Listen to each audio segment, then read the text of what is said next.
Hello प्यारे बच्चों और साथियों, आप सभी का स्वागत है अपने यूट्यूब चैनल एनएमएस अड्डा पे। ठीक है, जो हमारी साइंस की सीरीज चल रही थी वहां पे हम लोगों ने कर लिया था 2024 का पीवाईक्यू। ठीक है, तो पीवाईक्यू आपके पेपर के लिए मेन रोल रखते हैं। तो आज हम लोग बात करेंगे पीवाईक्यू 2023 पे। ठीक है, जो आपके 23 में क्वेश्चन आए हुए हैं सारे। ठीक है, विद कॉन्सेप्ट के साथ। तो पूरी वीडियो आप लोग लास्ट तक जरूर देखें। ठीक है, चलिए शुरू करते हैं।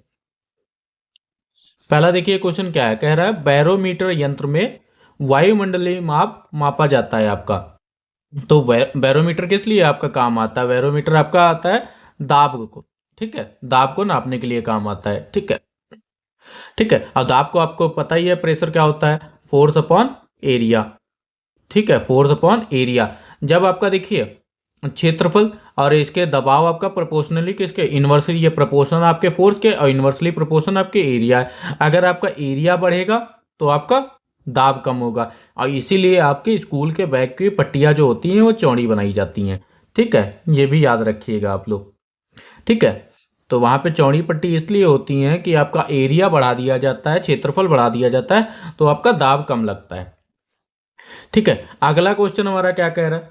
अगला क्वेश्चन आपका कह रहा है निम्नलिखित में से संपर्क बल के युगल को चुनिए। तो संपर्क बल आपका क्या होता है? जब दो चीजें आपके किसी संपर्क में आती हैं। ठीक है, ये हमने आपको एक्सप्लेन किया था। ठीक है, संपर्क बल आपके दो चीजें आपके संपर्क में आती हैं, और संपर्क बल के दो आपके एग्जाम्पल होते हैं। क्या होता है आपका? पेशीय बल। ठीक है, पेशीय बल। अब चलिए हम एग्जाम्पल से देख लेते हैं। आपका दिया है पेशीय बल, तो ये तो देखिए संपर्क बल। और चुंबकीय बल क्या होता है आपका? असंपर्क बल होगा, तो ये वाला ऑप्शन तो होगा नहीं। ठीक है, दूसरा क्या कह रहा है? पेशीय बल और घर्षण बल। घर्षण बल को इंग्लिश में क्या कहते हैं? आपका फ्रिक्शन फोर्स। ठीक है, क्या कहते हैं आपका? फ्रिक्शन। और फ्रिक्शन फोर्स कब लगता है? फ्रिक्शन फोर्स आपके देखिए, ये आपका पाथ है कोई भी, बी है, और ये आपका ए है। ठीक है, इनके बीच में आपका क्या है? ठीक है, फ्रिक्शन फोर्स लगता है। जब हम फोर्स इसको गतिमान करते हैं, दूसरी चीज को गतिमान करें, तो यहाँ पे जो आपका अपोजिंग फोर्स लगता है, ठीक है, जो गति का विरोध करता है। ठीक है, ये हमने फोर्स लगाया। आपका जो गति का विरोध करता है उसको कहते हैं आपका घर्षण बल। तो इसमें भी हमारा क्या हुआ? संपर्क बल लग रहा है, दोनों में आपका संपर्क हो रहा है। तो ऑप्शन कौन सा सही हो जाएगा? ऑप्शन नंबर 2 सही हो जाएगा। ठीक है, चलिए आगे देख लेते। देखिए आपको एक क्वेश्चन दिया गया है, बोला गया है आरेख में दर्शाए अनुसार किसी जल टंकी में चार टोटियां हैं ए बी सी डी। ठीक है, चार टोटियां आपकी हैं ए बी सी डी। ठीक है, लगी हैं। यदि यह टंकी जल से पूरी भरी है तो इन सभी टोटियों को एक साथ खोल दिया जाए। ठीक है, तो जिन टोटियों में समान जल दाब से बहेगा, तो आपका समान जल दाब से क्या बहेगा? इसके इसके अंदर आपका वाटर भरा हुआ है। तो पूछा गया है जब चारों टंकी आपकी खोल दी जाएगी तो बताइए किसमें से समान जल बहेगा। ठीक है, जिसका प्रेशर सेम होगा। तो इसका कॉन्सेप्ट पहले हम देखिए, इसका एक कॉन्सेप्ट समझ लेते हैं, फिर हम आते हैं अपने क्वेश्चन पे। देखिए लॉ ऑफ लिक्विड प्रेशर। ठीक है, इसका देखिए आपका प्रेशर का क्या करेंगे इसको। ठीक है, ये आपका एक फिगर दिया गया जिसके अंदर पूरा पानी भरा हुआ है। तो हमारा देखिए प्रेशर जो की होता है सबसे, ये ए भाग है और ये बी है और ये सी। ठीक है, पूरे में आपका पानी भरा हुआ है। जब हमें इन टोटियों को खोल दिया जाता है तो सबसे ज्यादा नीचे प्रेशर लगता है ना, सबसे ज्यादा आपका प्रेशर डेप्थ में लगता है। ठीक है, यहाँ पे आपका सबसे ज्यादा प्रेशर लगेगा, तो आपका क्या होगा? पानी भी फ्लो आपका तेजी से करेगा, और वैसे ऊपर जाते जाते आपका प्रेशर कम हो जाता है। तो यहाँ पे आपका क्या देखिए, पानी आपका इसका पड़ोस में हो गया। ठीक है, और ये देखिए उससे भी पड़ोस में। ठीक है, तो ये कॉन्सेप्ट आप लोग तो याद रखिएगा, और यही कॉन्सेप्ट हम लोगों को यहाँ भी अप्लाई करना है। तो क्वेश्चन आपका क्या कह रहा था देखिए। ठीक है, तो कह रहा था किससे समान दाब से बहेगा। तो देखिए आपका यहां से पानी, इसका भी फ्लो एक रहेगा, और जब बी और सी देखिए सेम डायरेक्शन पे दिए हैं दोनों तरफ, तो क्या रहेगा? इनका बराबर रहेगा। और डी देखिए इसका आपका, इसका भी आपका इससे कम होगा।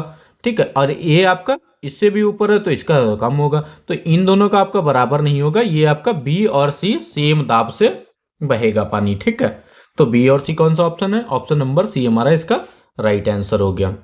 ठीक है, आई होप सभी को समझ में आया होगा। ठीक है, तो हम लोगों ने कॉन्सेप्ट देख लिया था इसका। अब देखिए अगला क्वेश्चन आपका क्या कह रहा है। ठीक है, देखिए हमारा अगला क्वेश्चन क्या है। अगला क्वेश्चन देखिए आपका दिया गया, नीचे दी गई प्रायोगिक व्यवस्था पर विचार कीजिए। एक आपका फिगर दिया है, पहले मैं इसको समझा देता हूं आपको। तो देखिए ये आपका क्या है, कॉपर इलेक्ट्रोप्लेटिंग का एक फिगर दिया गया है। क्या है, तांबा इलेक्ट्रोप्लेटिंग का। ठीक है, काहे का आपका फिगर है, कॉपर इलेक्ट्रो प्लेटिंग का फिगर है। इसमें देखिए तांबे की आपकी दो प्लेटें हैं। ठीक है, तांबे की आपकी कॉपर प्लेट आपकी दो हैं। एक आपकी देखिए धनात्मक है, एक आपकी धनात्मक है, और एक आपकी ऋणात्मक है। और कॉपर सल्फेट सॉल्यूशन भरा है, कॉपर सल्फेट सॉल्यूशन आपका भरा हुआ है। ठीक है, कॉपर सल्फेट विलयन भरा हुआ है, CuSO4। ठीक है, इसका कलर आपका कैसा होता है, नीला होता है। तो ये चीज भी आप ध्यान रखिएगा।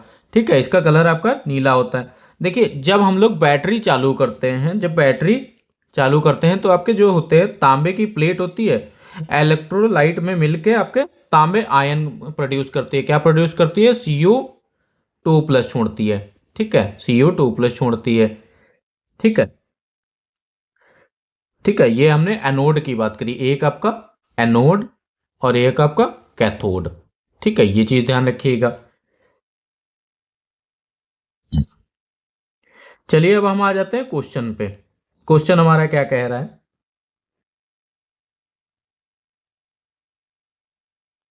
अब क्वेश्चन हमारा कह रहा है आपका, क्वेश्चन देखिए पढ़िए, फिर कह रहा है आपका, देखिए कह रहा है लगभग 15 मिनट तक विद्युत धारा प्रवाहित करने के पश्चात यह प्रेषण किया जाता है कि चार आपके ऑप्शन दिए गए हैं। तो हमने अभी बताया आपका तांबे के सल्फेट क्या होता है, उसका सॉल्यूशन आपका क्या होता है, CuSO4 होता है। ठीक है, CuSO4 होता है, और किस कलर का होता है आपका, नीले कलर का होता है। ठीक है, नीले कलर का होता है। ठीक है, नीला रंग होता है। जैसे आपके तांबे के आयन जो होते हैं Cu2+, क्या होता था, Cu2+, अभी हमने वो में बात करी थी। ठीक है, इलेक्ट्रोड पर जमा हो जाते हैं, अविलियन के आयनों की संख्या घटने लगती है। ठीक है, और जब संख्या घटने लगती है इसकी, ठीक है, संख्या घटने लगती है आपकी। ठीक है, तो हमारा क्या हो जाता है, विलयन का रंग हल्का या नीला, ये हल्का समाप्त या हो जाता है। तो ठीक है, तो ऑप्शन क्या होगा आपका, विलयन का रंग नीला रंग उड़ जाता है, ये हल्का पड़ने लगता है या पूरा का पूरा समाप्त हो जाता है। ठीक है, तो ये हमारा बिल्कुल सही है। अब दूसरे ऑप्शन देखिए, दूसरे ऑप्शन को भी देख लीजिए।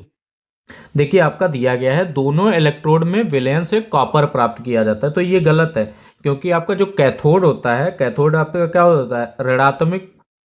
ठीक है, ऋणावेशित इलेक्ट्रोड होता है जिस पर तांबा आपका जमा होता है। ठीक है, ये ऑप्शन गलत हो गया। ठीक है, सी ऑप्शन आपका देखिए, ऋणावेशित इलेक्ट्रोड से कॉपर धनावेशित इलेक्ट्रोड को स्थानांतरित हुआ जाता है। तो ये देखिए यह गलत है, क्योंकि आपका जो होता है धनावेशित इलेक्ट्रोड से आपका कहा जाता है, तांबे से आयन छोड़ता है, ये आपका लीव करता है आयन। ठीक है, ये आपका लीव करता है और कैथोड पर जमा हो जाता है। किस पे जमा हो जाता है, कैथोड पर जमा कर जाता है, अभी हमने फिगर से समझा था। ठीक है, तो ये भी आपका गलत है।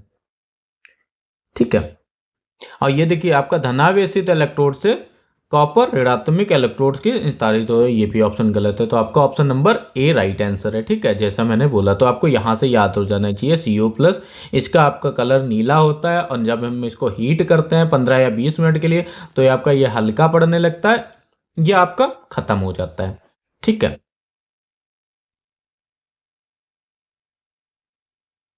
देखिए हमारा अगला क्वेश्चन क्या कह रहा है।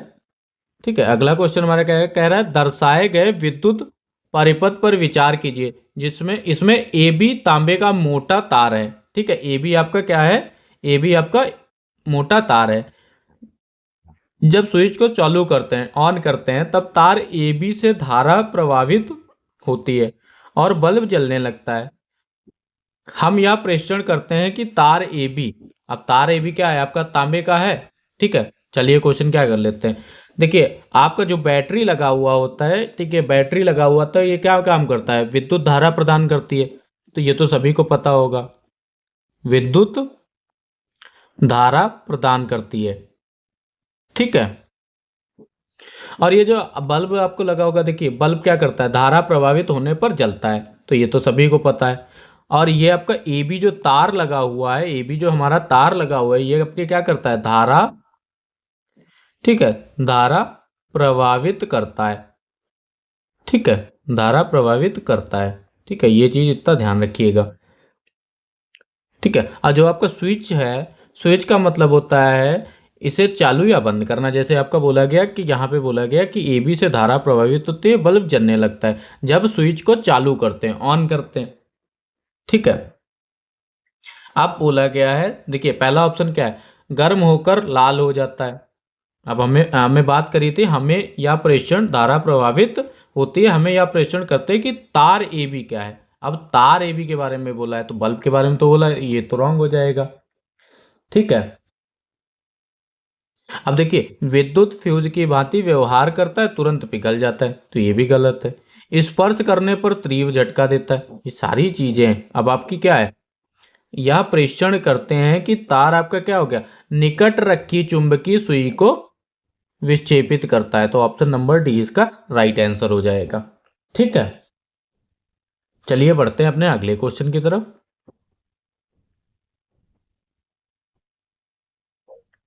ठीक है।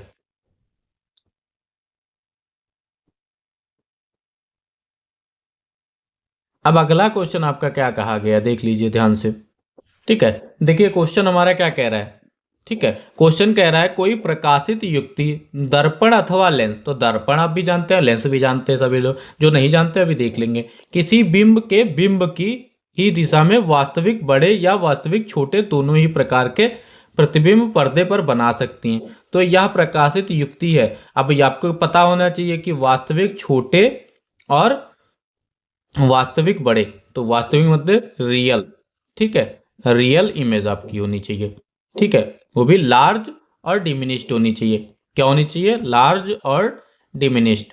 तो ये किस में आता है, देखिए केवल उत्तल लेंस, केवल अवतल लेंस, या तो उत्तल लेंस अथवा अवतल लेंस, या तो उत्तल दर्पण अथवा उत्तल लेंस।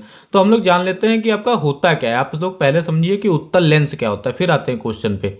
देखिए अब ये देखिए आपका उत्तल दर्पण और अवतल दर्पण हम लोग जान लेते हैं पहले। ठीक है। तो देखिए आपका उत्तल उत्तल दर्पण और अवतल दर्पण, तो देख सकते हैं। अब उत्तल दर्पण में आपका क्या होता है, इसमें देखिए इसमें दबे हुए पृष्ठ पर पॉलिश होती है। तो ये देखिए उत्तल दर्पण का आपको फिगर दिख जाएगा। ठीक है। उत्तल दर्पण आपको कैसे बनता है, इधर आपकी पॉलिश्ड होती है, जो दबा हुआ सिरा होता है इधर आपका पॉलिश बनती है। ठीक है। ये आपकी रेज आती है, ये आपका क्या हुआ, परावर्तक तल। ठीक है। तो ध्यान से देखिएगा। ठीक है। और फिर आपका जो होता है कॉन्वेक्स अवतल लेंस, तो आपका क्या होता है, इसमें उभरे हुए पृष्ठ पर पॉलिश होती है। ठीक है, जैसे देख रहे हैं आपका। ठीक है। अवतल दर्पण देख लीजिए, तो आपने फिगर तो देख लिया, इनके बारे में जान लेते हैं हम लोग क्या होता है।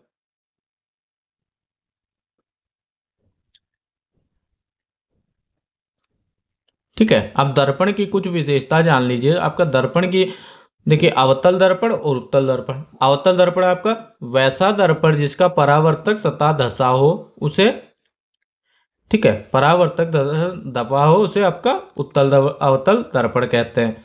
ठीक है। ये तो अभी हमने बात करी आपके क्या हुआ, अवतल दर्पण की, जिसका आपका पार्ट धसा हुआ होता है। ठीक है, आपने अभी देखा। ठीक है। फिर बोला गया अवतल दर्पण का फोकस दूरी ऋणात्मक होता है। ठीक है। अवतल दर्पण से बड़ा या दोनों या छोटा दोनों प्रतिबिंब बनते हैं। तो ये चीज आपको याद रखनी क्वेश्चन में हमारे काम आएगी। और यहाँ पे आपका क्या था, ये जिसमें पार्ट धसा हुआ। ठीक है। वैसा दर्पण जिसका परावर्तक सतह ऊपर हो, ये आपका परावर्तक सतह होती है। फिर बोला गया है उत्तल दर्पण का फोकस दूरी, या अभी फिगर में आपको दिखाया था, उत्तल दर्पण का हमेशा छोटा प्रतिबिंब होता है, तो हमें इससे मतलब नहीं है। ठीक है। यहाँ पे हमें क्या मिल गया, अवतल दर्पण। देखिए एक एक आंसर मिल गया हमें। फिर हम आपको दिखा देते हैं उत्तल लेंस और अवतल लेंस क्या होते हैं। अभी तो हम लोगों ने दर्पण बात करी थी, तो उत्तल लेंस को भी देख लीजिए आप क्या होगा। उत्तल लेंस आपका क्या होता है, यह लेंस बीच से मोटा होता था, किनारों से पतला होता है। ये देखिए बीच से मोटा होता है, किनारों पे आपका पतला होता है। ठीक है। इसमें से अक्षर बड़े दिखाई देते हैं। जब आपको देखो दूर के अब जो छोटे छोटे अक्षर नहीं दिखते हैं, तब वहां पे क्या लगाया जाता है, आपको ये वाला लेंस यूज कर दिया जाता है। ठीक है। तो इसमें आपके अक्षर बड़े दिखाई देते हैं, और यह प्रकाश की किरणों का एक बिंदु पर केंद्रित करता है। इसमें आपका प्रतिबिंब वास्तविक बनता है, अपसारी बनता है तथा उल्टा बनता है। ये चीज याद रखने वाली है आपको। ठीक है। लेंस को लेंस को बाईं तरफ, ठीक है, क्या लिखा है आपका, बाईं तरफ हिलाओ तो प्रतिबिंब दोनों तरफ गति करता है। उत्तल लेंस की फोकस दूरी धनात्मक होती है। अब हम बात कर लेते हैं हमारा क्या है, अवतल लेंस। ठीक है, अवतल लेंस क्या होता है? यह लेंस बीच से पतला तथा किनारों से मोटा होता है। बीच से आपका पतला होता है, किनारों से मोटा होता है। ठीक है, इसमें आपके अक्षर छोटे दिखाई देते हैं, उल्टा होता है। यह प्रकाश किरण पुंज को बिखेर देता है। यहाँ पे आपका क्या होता है, कन्वर्ज कर देता है, और यहाँ पे आपको बिखेर देता है। ठीक है, वस्तु की प्रतिबिंब अपसारी और सीधा बनाता है, ये भी याद रखिएगा। ठीक है, और हमें चाहिए थी वास्तविक, तो हमें तो आंसर मिल गया यहाँ से, देखिए। ठीक है, फिर बोला गया लेंस को बाईं तरफ हिलाओ तो प्रतिबिंब दाईं तरफ हटेगा। ठीक है, अवतल लेंस की फोकस की आपकी क्या होती है, ऋणात्मक होती है। ठीक है, ये भी याद रखिएगा। ठीक है, अब आ जाते हैं अपने क्वेश्चन पे। क्वेश्चन क्या था हमारा? ठीक है, क्वेश्चन देखिए क्या कह रहा था, किसी बिंब की दिशा में वास्तविक बड़े, तो अभी हमने किस में पढ़ा था, वास्तविक बड़े और या बता वास्तविक छोटे दोनों ही प्रकार के प्रतिबिंब पर्दे पर बनते हैं। तो ये हमने पढ़ा था उत्तल लेंस अथवा अवतल दर्पण में। ठीक है, तो ऑप्शन नंबर हमारा सी इसका राइट आंसर हो जाएगा। ठीक है, आई होप सभी को समझ में आया होगा। अब देखिए 53 नंबर हमारा क्वेश्चन क्या कह रहा है, अगला क्वेश्चन हमारा क्या कह रहा है, 2023 की सारे आपके रिपीटेड है। ठीक है, आरेख में दर्शाए अनुसार चार पृष्ठ, आपके चार पृष्ठ दिए गए आरेख में। ठीक है, आपका S1 S2 S3 and S4 पर प्रकाश की समांतर किरणें आपतित हैं। ठीक है, आपकी समांतर किरणें आपतित है। वह पृष्ठ कौन सा है जिसमें पर परावर्तन कोण और आपतन कोण बराबर होगा? तो आपतन कोण आपका क्या होता था, एंगल आई, और एंगल आर पूछा गया है किसमें बराबर होगा। तो तीन आपके प्लेन दिए हैं। ये वाला कॉन्सेप्ट हमने आप सभी को समझाया था। हमने क्या समझाया था, देखिए देखिए एक फिगर से आपको समझाते हैं। देखिए एक हमारा प्लेन मिरर है। ठीक है, प्लेन आपकी सतह है, कोई चिकनी सतह या परावर्तक पृष्ठ है। ठीक है, ये चीज ध्यान देखिएगा। फिर आते हैं अपने क्वेश्चन पे। ठीक है, एक हमारी जो किरण इस पे आती थी, इसको हम लोग क्या बोलते थे, ये आपकी हो गई आपतित किरण। क्या होती थी, आपतित किरण। ठीक है, ये आपकी आपतित किरण। और ये जब प्लेन सरफेस पे होती थी, ये हमारी डिफ्यूज होके किधर जाती थी, ठीक है, ये हमारी परावर्तित किरण में बन जाती थी, परावर्तित किरण। ठीक है, इतना सभी को। और ये इसी पे पड़ती थी हमारी एक अभिलंब। क्या होगा आपका, अभी, ठीक है, अभिलंब। ठीक है, इसको हमने एन मान लिया। ठीक है, ये हमारा कोण क्या बन जाता था, ये आपका आपतित कोण बन जाता था, ये आपका परावर्तित कोण बन जाता था। ठीक है, ये आपका आपतन बिंदु। ठीक है, इतना समझ गए आप लोग। अब हम लोगों ने क्या बात करी थी, कोई भी प्लेन मिरर हो तो यहाँ पे आपका परावर्तक नियम से क्या हो जाता था, angle I is equal to angle R, जब ये आपकी चिकनी सतह होती थी। तो देखिए आपका यहाँ भी हमने एक किरण से की बात करी थी, तो एक किरण नहीं, ये भी आपकी रिफ्लेक्ट होगी, ये भी आपकी रिफ्लेक्ट होगी, ये भी आपकी रिफ्लेक्ट होगी, ये भी आपकी। ठीक है, आपकी सिंगल हो, आपकी कहें कि जितनी भी किरण हो, तो आपका क्या होगा, इसमें भी angle I is equal to R बनेगा, ये भी। और यहाँ पे देखिए आपका कोई भी सरफेस मैटर नहीं करती, आपकी रफ सरफेस हो चाहे कुछ भी हो, ठीक है, चाहे जैसी भी सरफेस हो, आपका angle I is equal to angle R, सब में आपकी जो इंसिडेंट आएगी वो आपकी रिफ्लेक्ट भी होगी। ठीक है, परावर्तन भी बनेगी जाके। ठीक है, कोई भी हो, कोई जैसा भी सरफेस हो, सरफेस से आपका कुछ भी नहीं फर्क पड़ने वाला। आपकी आपतित किरण होगी, फिर वही आपकी चेंज होगी परावर्तित किरण में। तो हमारा सब में बन जाएगा angle is equal to angle I is equal to angle R, angle I is equal to angle R, सब में आ जाएगा। तो हमें पूछा क्या गया था, जिन जिन पर परावर्तन कोण आपतन कोण के समान होगा। तो इसमें क्या हो जाएगा, S1 S2 S3 and S4 सब में आपका आपतन कोण और परावर्तन कोण बराबर होगा। तो सरफेस मैटर नहीं करता है। ठीक है, आपका चाहे रफ सरफेस हो, चाहे आपका टेढ़ा मेढ़ा सरफेस हो, ठीक है, ये आपका मैटर नहीं करता है। ठीक है, आई होप सभी को समझ में आया होगा।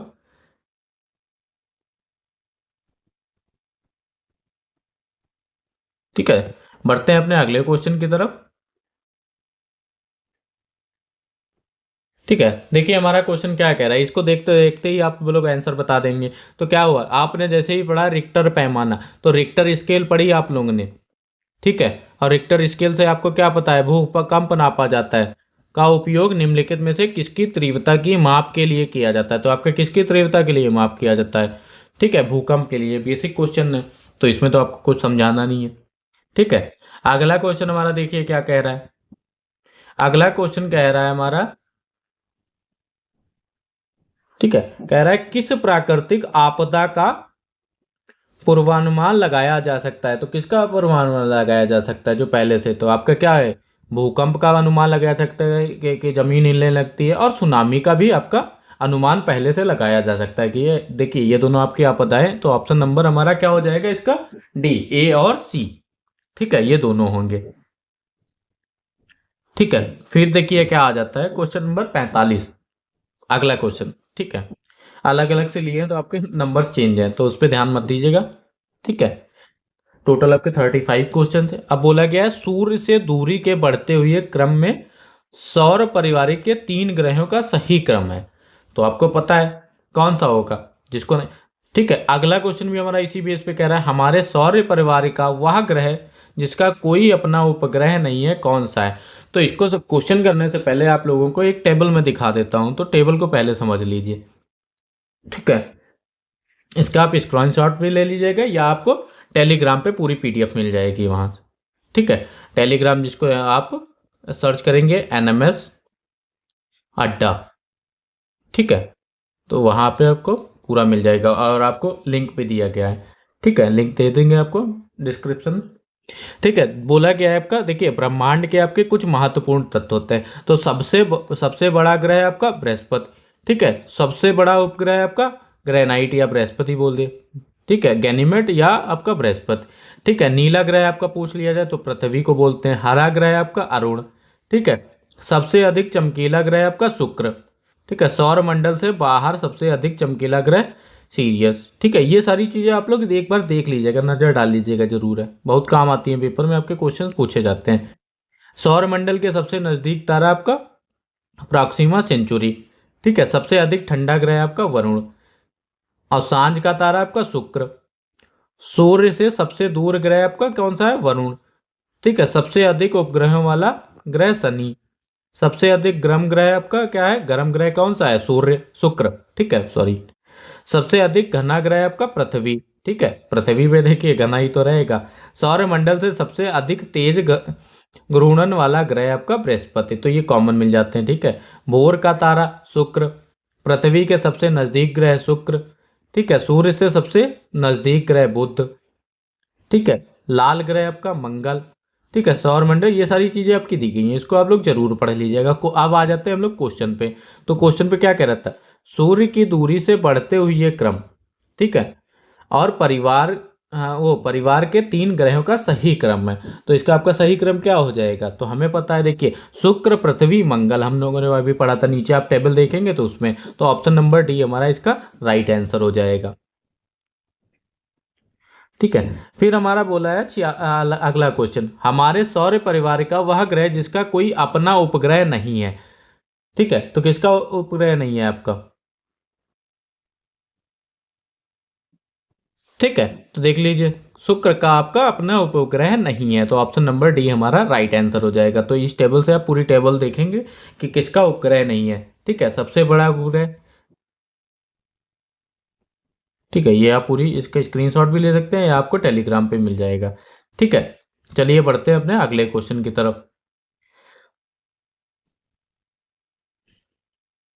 देखिए हमारा क्वेश्चन क्या कह रहा है? कह रहा है निम्नलिखित में से उस समूह को चुनिए जिससे एक तत्व, एक यौगिक, ठीक है, एक तत्व होना चाहिए, एक यौगिक होना चाहिए आपका, और एक मिश्रित उपस्थित होना चाहिए। आपके ऑप्शन दिए गए हैं, तो आपको सबसे पहले समझना होगा कि यौगिक क्या होता है और तत्व क्या होते हैं, आपके मिश्रित क्या होते हैं। तो चलिए पहले इसको समझ लेते हैं।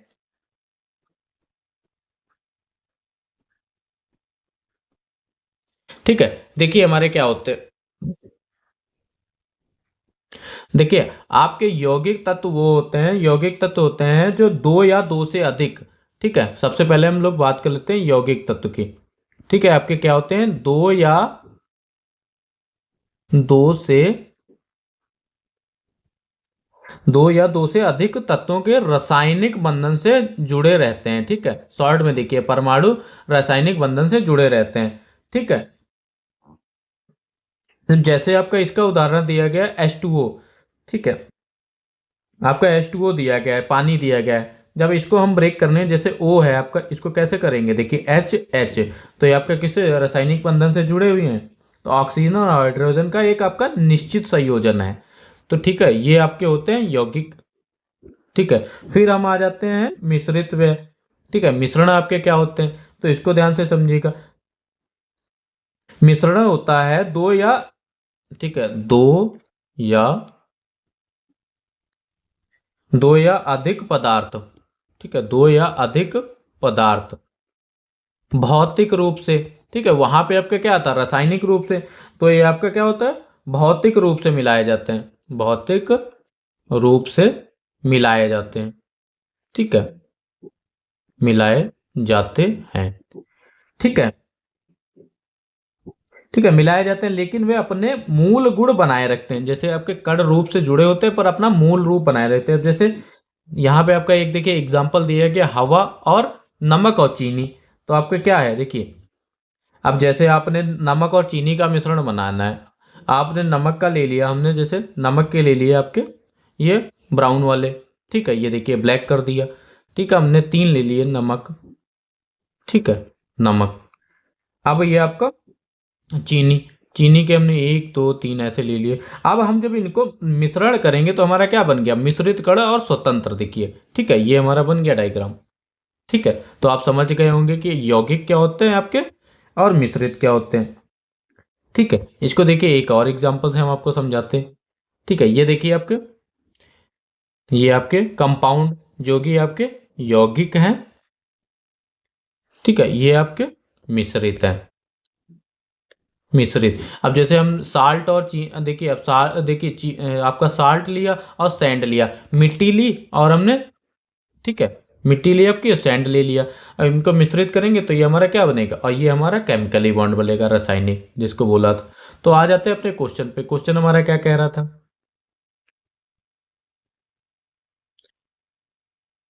आप क्वेश्चन देखिए एक एक एग्जांपल से समझेंगे क्या है। अब देखिए पहला एग्जांपल आपका दिया है, गोल्ड, सोना और सल्फ्यूरिक एसिड। तो क्या देखिए, गोल्ड आपका एक सोना क्या है, एक ये आपका एक तत्व है, और सल्फ्यूरिक एसिड आपका क्या है, ये एक आपका क्या होगा, यौगिक हो जाएगा। ठीक है, ये आपका एक है यौगिक। और ये देखिए आपका वायु आपका क्या है, वायु आपका ये आप लोग जानते हैं यह एक समूह है। ठीक है, यह एक आपका वायु होता है, बहुत चीजों का मिश्रण होता है। तो ये आपका क्या हो गया, ये आपका मिश्रण हो गया। तो ऑप्शन नंबर 1 हमारा राइट सही हो गया। ठीक है, पर हम बढ़ते हैं अपने अगला क्वेश्चन भी देख लेते हैं। ठीक है, ऑप्शन देख लेते हैं, सॉरी क्वेश्चन नहीं। ठीक है, तो ऑप्शन देख लेते हैं। देखिए सिल्वर और चांदी ये आपका एक तत्व हुआ, और कार्बन डाइऑक्साइड आप तो जानते ही हैं, ये यौगिक है कि रासायनिक का। सोडियम आपका क्लोराइड, सोडियम क्लोराइड आपका एक यौगिक है ना। ठीक है, ये आपका यौगिक है। तो इसमें देखिए आपका मिश्रण तो मिल नहीं रहा है, तो ये ऑप्शन गलत हो जाएगा। और ऑक्सीजन आप जानते हैं एक तत्व है। ठीक है, अब मृदा आपका एक मिश्रण है। ठीक है, और दूध भी आपका मिश्रण ही होता है। आजकल देखे नहीं दूध, ये आपने कितने पानी वानी मिला के, तो ये आपका, ठीक है, मिश्रण है। तो इसमें आपके देखिए 2 मिश्रण यौगिक नहीं मिल रहा है, तो ये वाला भी ऑप्शन राइट गलत है। ठीक है, अब आपका देखिए सिल्वर चांदी, तो सिल्वर चांदी आपका एक तत्व हो गया, और मीथेन आपकी गैस होती है, ये आपका क्या होगा, यौगिक होगा। ठीक है, और ये आपका मैग्नीशियम ऑक्साइड, तो ये आपका रासायनिक होगा। जाके जो भी आपके कोई कंपाउंड दिए हो गए वो रासायनिक होंगे, तो मिश्रित नहीं है, तो ये भी आपका ऑप्शन गलत हो जाएगा। तो पहला ऑप्शन इसका राइट आंसर है।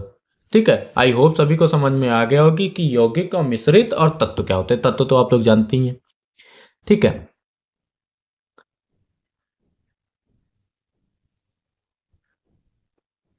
अब देखिए हमारा क्वेश्चन क्या कह रहा है। ठीक है, कह रहा है रासायनिक अभिक्रियाओं के विषय में निम्नलिखित कथनों पर विचार कीजिए। तो पहले ही बोला गया अभिक्रिया के दौरान ध्वनि उत्पन्न हो सकती है, तो सही है। ठीक है, फिर बोला गया आपका दूसरा, देखिए अभिक्रिया के दौरान, ठीक है, इनमें से कौन सा कथन सही है। ठीक है, अब ये देखिए कोई भी अभिक्रिया कहते हैं, जैसे H2O की रिएक्शन करते हैं तो आपका एक साउंड मिलता है, पॉप साउंड मिलता है, तो आपका साउंड तो हो सकता है, तो ये तो हमारा सही है, ध्वनि उत्पन्न हो सकती है। ठीक है, फिर बोला गया आपका अभिक्रिया के दौरान ऊष्मा उत्पन्न हो सकती है परंतु अवशोषित हो जाती है, तो ये तो गलत है आपका। ठीक है। फिर बोला गया आपका अभिक्रिया के दौरान कोई गैस सदैव निकलती है, ऐसा कोई जरूरी नहीं है ना कि हर क्रिया में आपकी कोई गैस ही निकले, तो ये भी आपका गलत है। फिर बोला गया बनने वाले उत्पादों का रंग या भौतिक अवस्था अभिकारकों के भिन्न होती है, तो सबकी अलग है ना। ठीक है, तो ये भी सही है आपका। तो आपका क्या हो जाएगा, केवल 1 या 4 सही है। ठीक है, ऑप्शन नंबर बी इसका राइट आंसर हो गया। ठीक है, फिर आ जाता है हमारा, देखिए अगला क्वेश्चन क्या कह रहा है, अच्छा क्वेश्चन है। कह रहा है कोई छात्र सोडियम हाइड्रोक्साइड आपका NaOH, ठीक है, NaOH के तनु विलयन के एक बूंद पहले नीले लिटमस पत्र पर फिर लाल लिटमस पत्र की पट्टियों पर डालता है। ठीक है, उसके यह प्रेषण होने की चाहिए। अब आप सबसे पहले समझिए कि लिटमस पेपर आपका क्या होता है। ठीक है, तो लिटमस पेपर क्या होता है हमारा देख लेते हैं। ठीक है, कहीं इसी में था हमारा, ऊपर नीचे हो गया।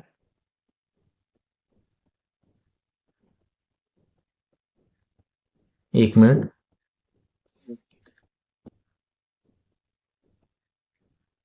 आई थिंक मिस हो गया। चलिए ध्यान देते हैं, हम लोग बात कर लेते हैं। चलिए मैं आपको समझाता हूँ।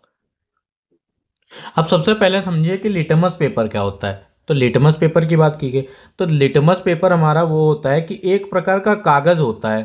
ठीक है, एक प्रकार का कागज होता है जो कि आपका लिटमस पेपर। ठीक है, जिसने आप लोगों ने शायद नहीं देखा होगा लिटमस पेपर। ठीक है, लिटमस पेपर हमारा एक प्रकार का कागज होता है जो घोल की अम्लीय के अनुसार रंग बदलता है। किसके, अम्लीयता के अनुसार। ठीक है, अम्लीयता के अनुसार रंग बदलता है। ठीक है, जिसमें उसे डुबोया जाता है और इस प्रकार का उपयोग अम्लता मापने के लिए किया जाता है। तो काहे के लिए किया जाता है, आपका अम्लता मापने के लिए। ठीक है, आप सिंपल से समझिए, लिटमस पेपर एक कागज होता है जो आपके, देखिए आपका क्षार और अम्ल होता है, उसमें आपका डुबोया जाता है, वो आपका रंग बदलता है। इतना समझ गए आप तो। ठीक है, अब ध्यान से देखिए, जैसे हमारे पास ये देखिए दो कंटेनर हैं, हमारे पास दो कंटेनर हैं। ठीक है, दो कंटेनर है, इसमें आपका क्या है, एसिड जिसको बोलते हैं क्षार। ठीक है, ये हमारा क्षार, और इसमें आपका बेस है। ठीक है, बेस है। ठीक है, बेस आपका अम्ल। ठीक है, दो चीजें हैं इस बॉक्स में, आपका इस कंटेनर में हमारा एसिड है, इस कंटेनर में हमारा बेस है।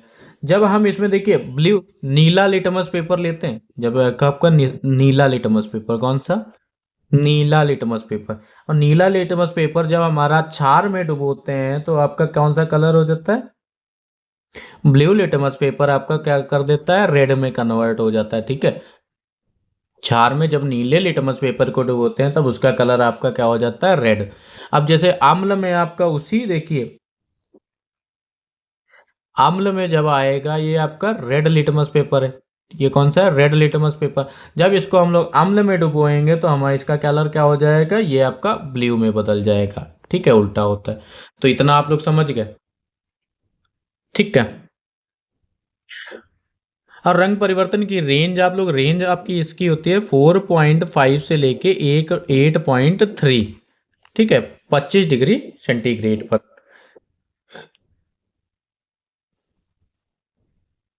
अब आ जाते हैं अपने क्वेश्चन पे। क्वेश्चन हमारा देखिए क्या कह रहा है, सोडियम हाइड्रोक्साइड का एक तनु विलयन लेते हैं। तो जब सोडियम हाइड्रोक्साइड का हमारा कोई तनु विलयन आता है NaOH के साथ, जब रिएक्ट करते हैं तो इसमें देखिए पहला नंबर 1 पॉइंट देखिए क्या होता है आपका। ठीक है, ये बूंद से पहले नीले लिटमस पेपर और फिर पट्टियों पर डाला जाता है। तो NaOH का देखिए जो आपका नीला लिटमस पेपर होगा, नीला नीला लिटमस पेपर होगा। ठीक है, नीला लिटमस पेपर जब क्षार के संपर्क में आएगा, आपका काहे के संपर्क में आएगा, एसिड के संपर्क में, क्षार के संपर्क में आएगा। ठीक है, तो इसका आपका रंग नहीं बदलेगा। क्या नहीं बदलेगा, रंग नहीं बदलेगा। ठीक है, इतना समझ गए आप। ठीक है, जब आपका रेड, दूसरा समझिए, जब आपका रेड लिटमस पेपर, ठीक है, रेड लिटमस पेपर जब एसिड, ये आपका एसिड ही तो है, NaOH आपका एसिड ही तो है, एक क्षार है। ठीक है, ये याद रखिएगा, तभी तो एसिड लिया। जब रेड लिटमस पेपर आपका एसिड के कांटेक्ट में आएगा तो इसका रंग क्या हो जाएगा, हमने पीछे देखा था। आपका क्या हो जाता था, रेड का नीला हो जाता था, तो ये आपका नीला हो जाएगा, रेड से नीला हो जाएगा। तो देखिए ऑप्शन क्या आंसर सही है। देखिए हमारा नीले लिटमस पत्र में कोई परिवर्तन नहीं होगा, देखा हमने, ठीक है, परंतु लाल लिटमस पत्र नीला हो जाएगा। तो ऑप्शन नंबर हमारा 20 का राइट आंसर हो गया। आई होप सभी लोग समझ, NaOH एक आपका एक क्षार है, ठीक है, तभी हम लोगों ने एसिड के साथ रिएक्ट करा। ठीक है, बढ़ते हैं अपने अगले क्वेश्चन की तरफ। अब अगला क्वेश्चन हमारा क्या कह रहा है, देखिए, ठीक है, अगला क्वेश्चन हमारा कह रहा है कॉपर सल्फेट विलयन में ठोस कॉपर सल्फेट प्राप्त करने के लिए उपयोग में लाई जाने वाली विधि। तो लाई जाने वाली विधि आपकी कौन सी होगी, वाष्पन, ठीक है, ऑप्शन नंबर सी इसका राइट आंसर हो गया। ठीक है, चलिए अगला क्वेश्चन देख लेते हैं। अब देखिए हमारा क्वेश्चन क्या कह रहा है, ठीक है, कह रहा है सर्दियों में प्रातः, इस समय चली रही है आपकी, सर्दियों में प्रातः काल में लकड़ी की मेज की तुलना में तांबे की प्लेट ठंडी महसूस होती है। तो आप इसको देखिए ट्राई करिएगा, आप लकड़ी की मेज रखे दीजिएगा बाहर और तांबे की आपकी, तो इसका कारण यह है कि तांबे की प्लेट, तो आप सुबह आप अपने आप बताइएगा, चलिए मैं आप लोगों को पहले यहाँ बताए दे रहा हूँ। ठीक है, आपके वहाँ देखिए लकड़ी की मेज भी होगी और आपके वहाँ तांबे की प्लेट भी होगी, जो आपकी स्टील की प्लेट रख दीजिएगा उसमें देखिएगा। अब सबसे पहले ये इसका कारण क्या है, ठीक है, सबसे पहले देखिए सब में हमें ऊष्मा क्या होती है ये जान लीजिए, हीट क्या होती है आपकी, ठीक है, हीट क्या होती है, हीट देखिए आपकी एक होती है ऊर्जा का एक रूप है, ठीक है, ऊर्जा का एक रूप है जो तापमान के कारण होती है। ठीक है, जैसे आपका मौसम ठंडा हुआ तो उसके कारण, आपके गर्म हुआ मौसम तो उसके कारण, ठीक है, ये आपकी एक ऊर्जा है, ठीक है, ऊर्जा का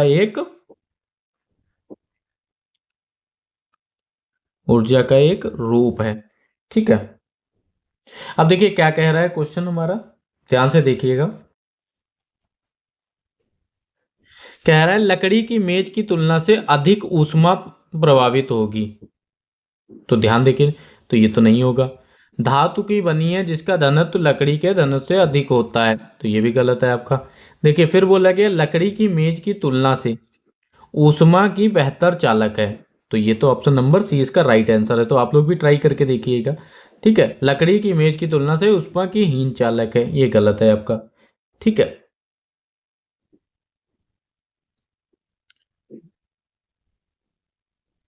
चलिए अगला क्वेश्चन हमारा क्या कह रहा है, देखिए जल्दी से देखते हैं इसको। अब क्या कह रहा है, रेशम कीट की रेशा स्रावित करता है जिसका पदार्थ होता है, तो इसका होगा जाएगा आपका ऑप्शन नंबर 1 प्रोटीन, ठीक है, प्रोटीन हमारा प्रदान करता है। अगला क्वेश्चन हमारा क्या कह रहा है, अगला क्वेश्चन आपका देखिए कह रहा है निम्नलिखित कृषि पद्धतियों या क्रियाकलापों पर विचार कीजिए। तो ये तो सभी को पता होगा। अब बोला गया है, सबसे पहले आपका दिया है जुताई, फिर आपका फसल चक्र, ठीक है, फिर आपकी परती जमीन जो खाली जमीन पड़ी होती है, फिर आपका खाद और उर्वरक मिलान, ठीक है। अब देखिए क्वेश्चन पूछा क्या है, कह रहा है इनमें मृदा को पोषण देने वाली पद्धतियां क्रियाकलाप। अब देखिए मिट्टी को पोषण कौन देगा, मृदा मानी मिट्टी, मृदा या मिट्टी बोल सकते हैं, उनको पोषण देने के लिए, ठीक है। अब पोषण क्या देगा, जुताई करेंगे, तो जुताई तो आपकी लाभदायक नहीं होगी। अब देखिए फसल चक्र, आप देखिए पहले आपने गन्ना बोया फिर आपने गेहूं बोया, तो जैसे फसल चक्र करते रहेंगे तो ये आपके लिए फायदेमंद है। अब देखिए परती जमीन, आपने एक साल कुछ बोया एक साल उस पर छोड़ दिया, तो वो भी आपकी फायदेमंद है।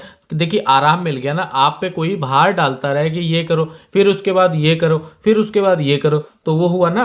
अब हमने पहले एक काम करके एक बार फसल लेके उसको खाली छोड़ दिया, तो ये हमारे लिए इसको पोषण देने का काम करेगी, तब तक आपके जितने भी आपके नाइट्रोजन है NPK पूरी हो। और खाद और उर्वरक तो इसके लिए आपके बहुत ही पोषण देते हैं, ठीक है, खाद और उर्वरक इसीलिए तो डालते हैं कि पोषण हो। तो हमारा इसका ऑप्शन कौन सा सही हो जाएगा, ऑप्शन नंबर डी हमारा इसका राइट आंसर हो जाएगा, ठीक है। फिर हमारा क्वेश्चन कह रहा है निम्नलिखित में से सही कथन चुनिए। कपास और सरसों दोनों खरीफ फसलें हैं, रबी फसलें, तो हम सबसे पहले जान लेते हैं कि हमारी फसलें कितने टाइप की होती हैं, ठीक है।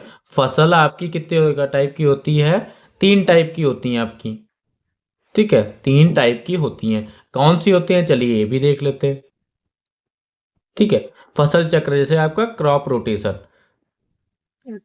फसल चक्र आपकी कौन सी होती है, एक देखिए रबी क्रॉप होती है, रबी फसल होती है, एक आपकी खरीफ होती है, एक आपकी जायद होती है, ठीक है।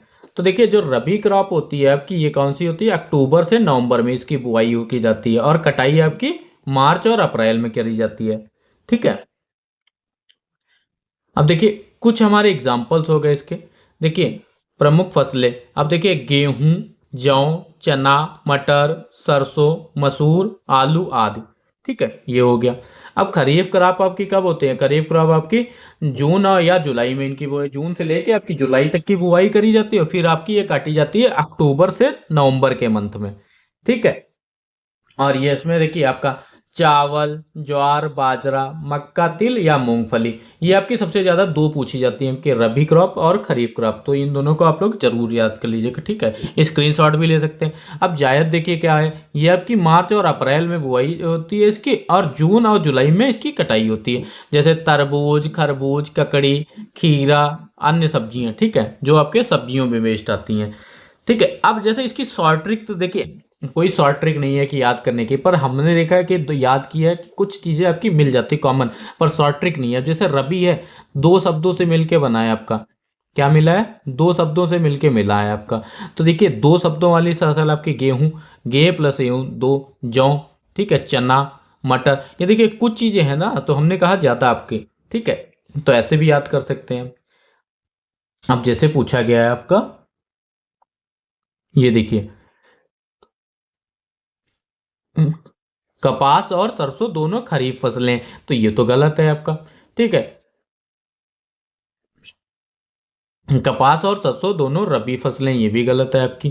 कपास खरीफ फसल है और सरसों आपकी रबी फसल है, अभी हमने देखा था सरसों आपकी रबी फसल है इस। ठीक है, ये देखिए, तो क्या हो गया, ऑप्शन नंबर हमारा सी इसका राइट आंसर हो गया।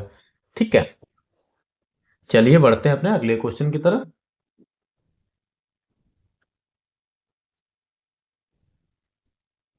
तो देखिए हमारा क्वेश्चन क्या कह रहा है, कह रहा है आपका ब्रेड पर उगती, ब्रेड आपने सभी ने देखी है, ब्रेड पर उगती कवक, फफूंदी जो आपकी लग जाती है, क्या ज्यादा दिन तक आपकी ब्रेड रखी रहे उस पर फफूंदी लग जाती है, छचक या मशरूम या ईस्ट द्वारा उपयोग की जाने वाली पोषण की प्रणाली को कहते हैं। तो क्या कहते हैं, जैसे ईस्ट आपकी हो गई, मशरूम पे भी आपकी छचक लग जाती है, आपने देखा होगा।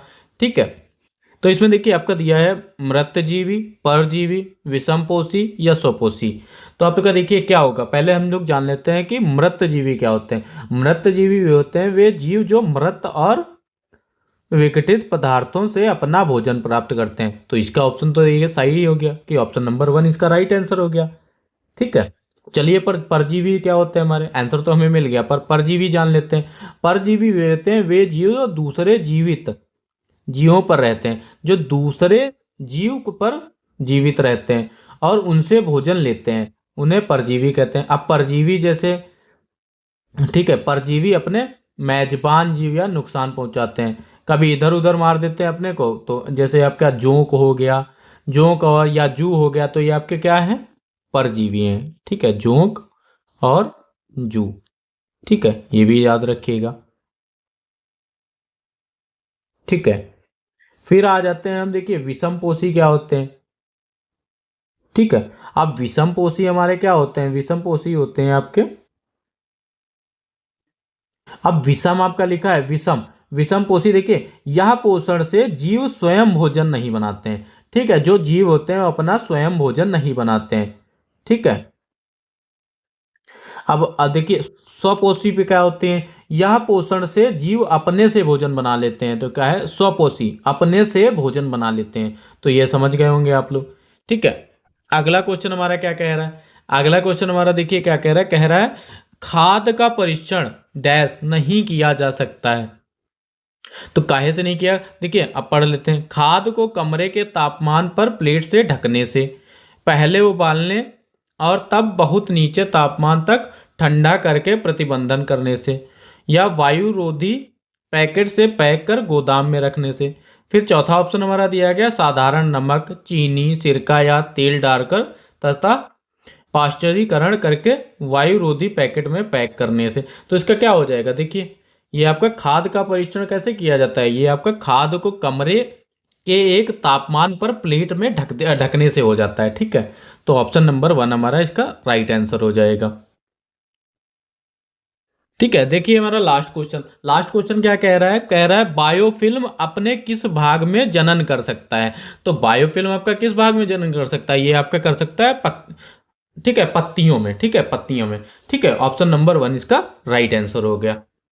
ठीक है, आई होप सभी को वीडियो अच्छी लगी होगी। ठीक है, इससे पहले हमने अपलोड करा था, देखिए आपका साइंस का भी पीवाईक्यू अपलोड किया था 2024 का, जिसने अभी तक उसको नहीं देखा वो भी जाके देख सकता है। ठीक है, और मैथ्स की हमारी एक पूरी सीरीज चल रही है, वो भी आप जाके देख सकते हैं। ठीक है, पूरे चैप्टर वाइज आपकी पूरा डिटेल दिया गया है वहाँ पे। ठीक है, आई होप सभी को वीडियो अच्छी लगी होगी। जिसने अभी तक चैनल सब्सक्राइब नहीं किया जरूर कर दे और अपने दोस्तों के साथ भी शेयर कर दे। Thank you class.